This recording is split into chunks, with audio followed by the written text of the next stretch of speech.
Hello friends, ನಾನು ರಾಜಲಕ್ಷ್ಮಿ. ಯುಕ್ತ ಆಹಾರ ಯೂಟ್ಯೂಬ್ ಚಾನಲ್ಗೆ ನಿಮಗೆ ಸ್ವಾಗತ. ಮೊಸರು ಮತ್ತು ಮಾವಿನ ಹಣ್ಣನ್ನು ಬಳಸಿ ಮಾಡುವಂಥ ರುಚಿಕರವಾದ ಮಾವಿನ ಹಣ್ಣಿನ ಶ್ರೀಖಂಡ್ ಇಂದಿನ ರೆಸಿಪಿ. ಮಹಾರಾಷ್ಟ್ರ ಮತ್ತು ಗುಜರಾತಲ್ಲಿ ಇದು ತುಂಬಾ ಪ್ರಸಿದ್ಧವಾದ ಖಾದ್ಯ ಅಂತ ಹೇಳ್ಬೋದು. ಆಮ್ರಖಂಡ್ ಅಂತಾರೆ ಅಲ್ಲಿ. ಇದನ್ನು ಹಾಗೇ ತಣ್ಣಗೆ ತಿನ್ನೋದಕ್ಕೆ ಮತ್ತು ಪೂರಿ ಜೊತೆಗೂ ಕಾಂಬಿನೇಷನ್ ಆಗಿ ಯೂಸ್ ಮಾಡ್ತಾರೆ ಅಲ್ಲಿ. ಮಾವಿನ ಹಣ್ಣಿನ ಸೀಸನ್ನಲ್ಲಿ ಈ ಬೇಸಿಗೆಯಲ್ಲಿ ಇದು ಪರ್ಫೆಕ್ಟ್ ಆದ ಡೆಸರ್ಟ್ ಅಂತ ಹೇಳ್ಬೋದು. ಬನ್ನಿ ಶುರು ಮಾಡೋಣ. ನಾವು ಮೊದಲು ಒಂದು ಪಾತ್ರೆ ಮೇಲೆ ಶುಭ್ರವಾದ ಬಿಳಿ ಕಾಟನ್ ಬಟ್ಟೆನ ಹಾಕಬೇಕು.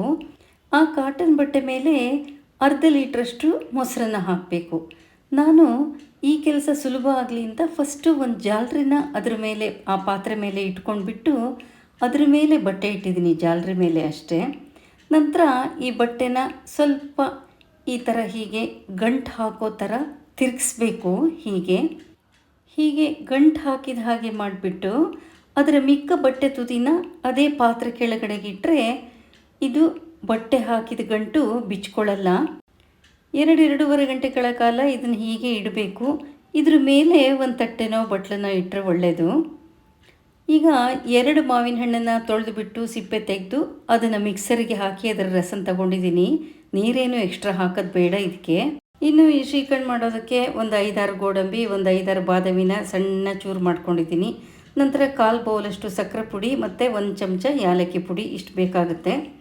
ಈಗ 2 ಗಂಟೆ ಆಗಿದೆ. ಇದನ್ನು ಮೊಸರನ್ನ ಗಂಟು ಕಟ್ಬಿಟ್ಟು ಈಗ ಬಟ್ಟೆಲಿರೋ ಮೊಸರನ್ನ ಹೀಗೆ ಒಮ್ಮೆ ಲೈಟಾಗಿ ನಾವು ಹಿಂಡ್ಕೊಳ್ಬೇಕು. ಏನಾದರೂ 1-2 ಸ್ಪೂನಷ್ಟು ನೀರಿದ್ದರೆ ಅದನ್ನು ಹೋಗುತ್ತೆ.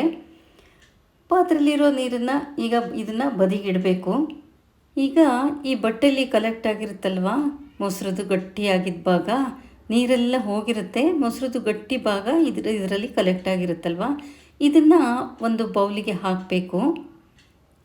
ಹಾಗೆಯೇ ಈ ಬಟ್ಟೆಲೆಲ್ಲನೂ ಸ್ವಲ್ಪ 1-2-3 ಚಮಚದಷ್ಟು ಹಿಡಿದಿರುತ್ತೆ. ಅದನ್ನು ಕೂಡ ತೆಗೆದು ಈ ಬೌಲಿಗೆ ಹಾಕಬೇಕು. ಯಾಕೆ ಸುಮ್ಮನೆ ವೇಸ್ಟ್ ಮಾಡೋದು ಅಲ್ವಾ. ಈ ಮಹಾರಾಷ್ಟ್ರ ಗುಜರಾತಲ್ಲಂತೂ ಹೋಟೆಲಲ್ಲೂ ಸರ್ವೇ ಸಾಮಾನ್ಯವಾಗಿ ದೊರೆಯುತ್ತೆ ಇದು ಈ ಟೈಮಲ್ಲಿ.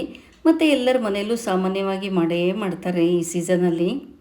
ಈಗ ಮ್ಯಾಂಗೋ ಪಲ್ಪ್ ರೆಡಿ ಇತ್ತಲ್ವ, ಅದನ್ನು ಮಿಕ್ಸರಿಗೆ ಹಾಕ್ಕೊಂಡಿದ್ದಂಥ ಮ್ಯಾಂಗೋ ಪಲ್ಪ್ ಅದನ್ನು ಹಾಕಬೇಕು. ಹಾಗೆ ಪೌಡರ್ ಶುಗರನ್ನು ಹಾಕಿ ಏಲಕ್ಕಿ ಪುಡಿನೂ ಹಾಕಿಬಿಟ್ಟು ಚೆನ್ನಾಗಿ ಸ್ಪ್ಯಾಚುಲದಲ್ಲಿ ಇದೇ ಥರ ಸೌಟಲ್ಲಿ ಚೆನ್ನಾಗಿ ಮಿಕ್ಸ್ ಮಾಡಬೇಕು. ಪೂರ್ತಿ ಹಾಕ್ಕೊಂಡಿದ್ದೀನಿ. ಫಸ್ಟು ಸ್ವಲ್ಪ ಹಾಕಿದ್ದೆ ನಾನು ಮ್ಯಾಂಗೋ ಪಲ್ಪನ್ನು ಪೂರ್ತಿ ಹಾಕಿದ್ದೀನಿ. 2 ಮಾವಿನ ಹಣ್ಣನ್ನು ಫುಲ್ಲು ಉಪಯೋಗಿಸಿದ್ದೀನಿ. ಚೆನ್ನಾಗಿ ಈ ಥರ ಸೌಟಲ್ಲಿ ಚೆನ್ನಾಗಿ ಮಿಕ್ಸ್ ಮಾಡಬೇಕು. ಬೇಕಂದರೆ ವಿಸ್ಕನ್ನು ಉಪಯೋಗಿಸ್ಬಿಟ್ಟು ಅದರಲ್ಲೂ ಮಾಡ್ಬೋದು, ಇಲ್ಲಾಂದರೆ ಸ್ಪೂನಲ್ಲೇ ಚೆನ್ನಾಗಿ ಮಾಡ್ಬೋದು ಮಿಕ್ಸನ್ನ.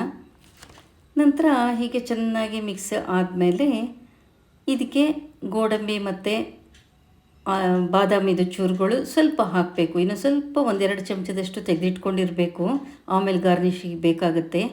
ಈಗ ಇದು ಪೂರ್ತಿ ರೆಡಿಯಾಗಿದೆ.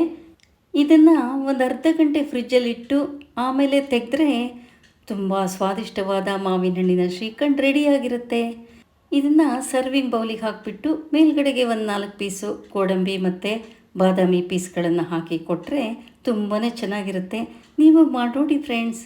ಈ ರೆಸಿಪಿ ಇಷ್ಟ ಆದರೆ ಲೈಕ್ ಮಾಡಿ, ಶೇರ್ ಮಾಡಿ. Thank you for watching this video.